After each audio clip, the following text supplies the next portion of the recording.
On the news tonight, 25 students kidnapped as gunmen attack government girls' secondary school in Kebbi State. President Bola Tinubu warns that corruption within the judiciary poses grave danger to Nigeria's democracy.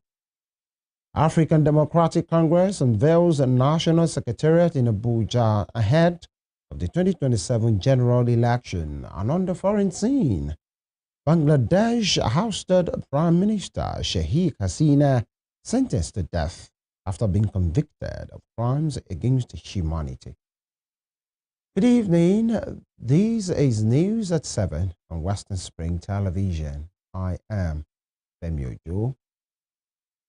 And on a rather sad note, 25 students have been abducted by gunmen who attacked the government girls' comprehensive senior secondary school, Maga, in Danko Wasago local government area of Kebbi State. In a statement, spokesperson of the Kebbi Police Command, Nafiu Abubakar, said the assailants were armed with sophisticated weapons and stormed the school around 4 a.m., engaging police personnel on duty in a gun drill. The police confirmed that the school's vice principal, Hassan Makuku, lost his life during the attack, while a security guard, Ali Shehu, sustained gunshot injuries to his right hand. A teacher said the gunmen thereafter fled towards neighboring Zamfara with the abducted students. Commissioner of Police in Kebbi, Belu Sani, said additional police tactical units alongside military personnel and vigilance groups have been deployed in the area.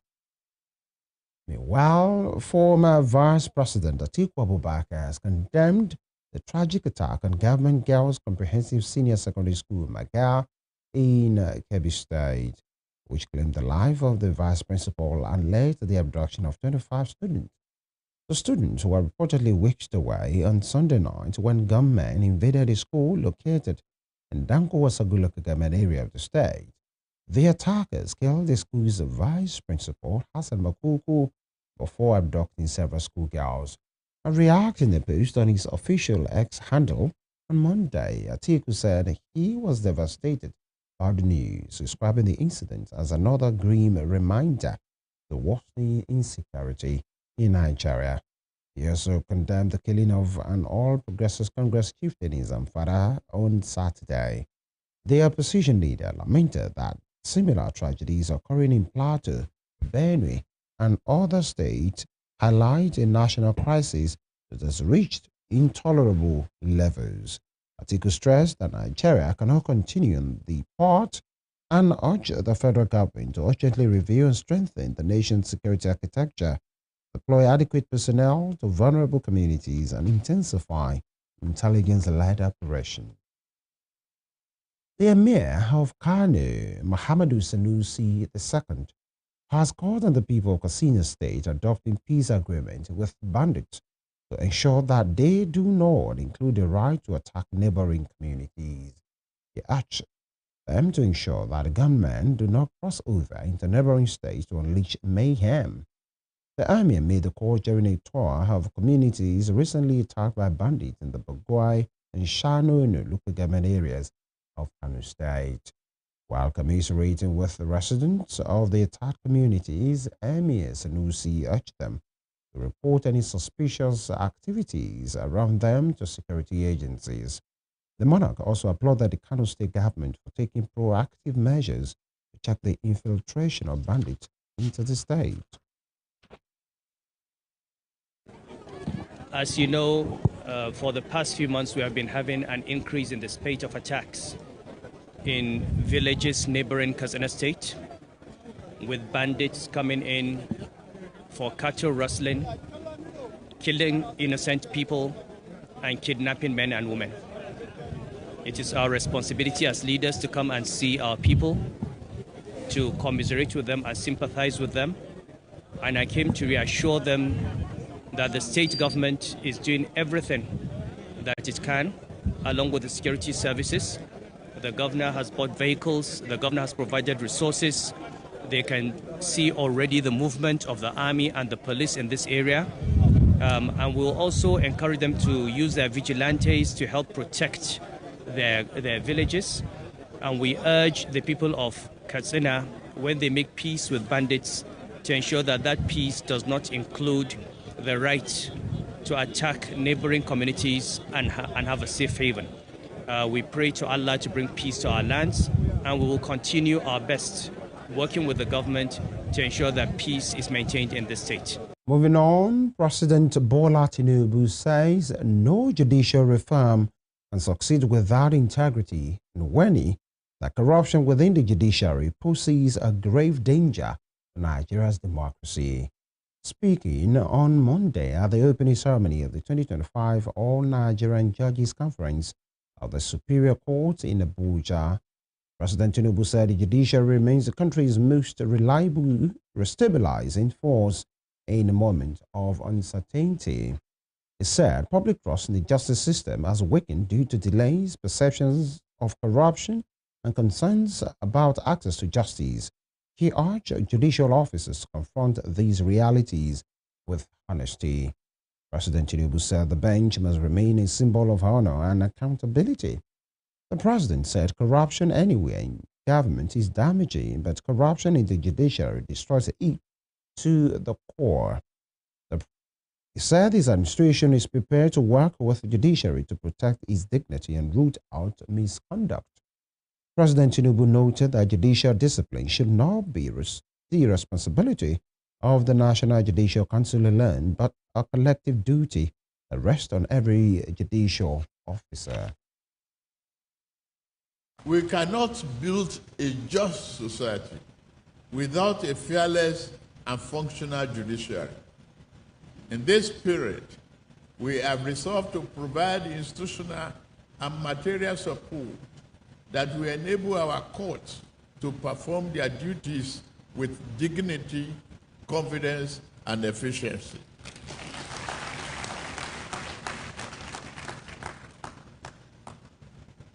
Support must be tangible, not ceremonial, and I mean it.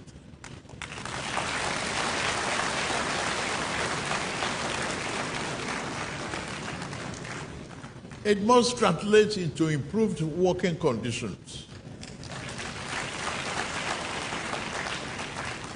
modern infrastructure, and well-equipped courtrooms where justice is dispensed promptly and transparently.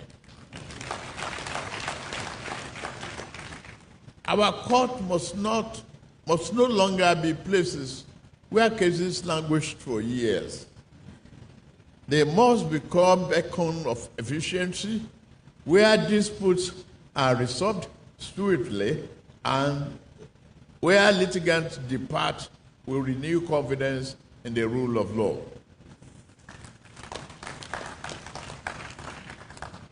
The modernization of judicial infrastructure remains a central priority. Technology is no longer a luxury, it is a necessity. The digitization of our court process, the adoption of integrated cases management system, and the provision of secured and reliable judicial facilities will receive sustained attention from this administration. A digital, transparent judiciary will not only improve efficiency, but also deepen accountability and public trust. We should not leave any of our courts behind in this transformation. Yet, bricks and mortar, or even digital screens, do not make justice. The true strength of the judiciary lies in the men and women who interpret the law and give life to its spirit. And to politics, the African Democratic Congress, ADC, has unveiled its National Secretariat in the Wuse 2 area of Abuja ahead of the 2027 general elections. The former Senate President and ADC National Chairman David Mark led other leaders of the party the formal inauguration on Monday. Senator Mark was accompanied by former Washington State Governor Rauf Aregbesola and his Kaduna State counterpart Nasir El-Rufai. Others were former Rivers State Governor Rotimi Amaechi, former Secretary to the Government of the Federation Babachir Lawal, and Senator Dino Melaye. In his remarks, Senator Mark urged ADC members to be focused on preparations for the 2027 general election. The opposition coalition officially adopted the ADC as its political platform on July 2, 2025, to contest the presidential and other elections in 2027. The coalition said it was set to rescue the country from collapse and rebuild its democracy. A faction of the People's Democratic Party led by Abdurrahman Mohammed has summoned an emergency meeting of his National Executive Committee and Board of Trustees for tomorrow. A notice signed by Samuel Anyanwu, an ally of Minister of the Federal Capital Territory, Nyesom Wike, said the meeting will take place at the PDP National Secretariat in Wadata Plaza in Abuja. Over the weekend, a faction led by immediate past PDP National Chairman Umar Damagum held the party's national convention in Ibadan. The faction at the convention expelled Mr. Wike, Senator Anyanwu, and former governor of Ekiti State, Ayo Fayose. A new leadership of the party was also elected to be headed by Kabiru Turaki, the former Minister of Special Duties and Intergovernmental Affairs. And in Taraba State, Speaker of the State House of Assembly, John Bonzena, has defected from the People's Democratic Party, the PDP, the All Progressives Congress, the APC. The switch took place on Monday ahead of the planned defection of Governor of Taraba, Abu Kefat, to the APC. Principal officers in the state legislature and all PDP members of the assembly joined Mr. Bonzena. Viral videos showed the lawmakers swapping their cars for those inscribed with insignia of President Bola Tinubu. The legislators were also handed brooms, the symbol of the APC. In a chat with journalists on Saturday, the governor formally announced that he will be leaving the PDP for the ruling party APC. Of the governors who recently defected from the PDP include Mo Eno of Akwa Ibom, Sheriff Oberowori of Delta, Peter Mbauvinugu, and Doye Dire of Bayelsa. And in other news, Dan Agbese, the veteran journalist, columnist, and one of Nigeria's most influential media figures, has died at the age of 81. In a statement issued on Monday, Okibe Agbese, speaking on behalf of the family, said the renowned writer passed away earlier in the day. The family added that burial arrangement will be announced in due course. Born on May 12, 1944, in Agila, Ado LG local government area of Benue State, Agbese became a towering voice in Nigerian journalism, widely admired for his incisive satire and enduring contributions to media development. He served as editor of the Nigerian Standard and the New Nigerian newspaper before being appointed general manager of Radio Benue, Makurdi. The co-founder of Newswatch magazine, Agbese later became his editor-in-chief, a role he held until April 2010. Until his passing, he maintained weekly columns in Daily Trust and The Guardian, remaining an active and respected commentator on national affairs. Agbese is survived by his wife, Rose, 6 children, and 7 grandchildren. The National Union of Electricity Employees has threatened the nationwide shutdown following an alleged attack on the staff of the transmission company of Nigeria. A statement by his acting Director General, Dominic Igwebike, said the decision became necessary after workers on duty at Egbu Transmission Substation in Imo State were allegedly beaten, held hostage at gunpoint, and some were abducted by armed police officers said to be acting on the orders of the state. The police officers reportedly entered the substation's control rooms by force, vandalizing equipment and disrupting operations. Workers on duty were allegedly held at gunpoint, assaulted, and some were abducted to an undisclosed location. The union also said it had directed its members to halt power supply operations in Imo State until further notice. It threatened to withdraw services nationwide unless authorities took immediate action to guarantee the safety and protection of electricity workers across the country. And still to come, police confirm the killing of APC local government vice chairman in Delta State. We'll bring you more on these and other stories. That'll be after now. Stay with us.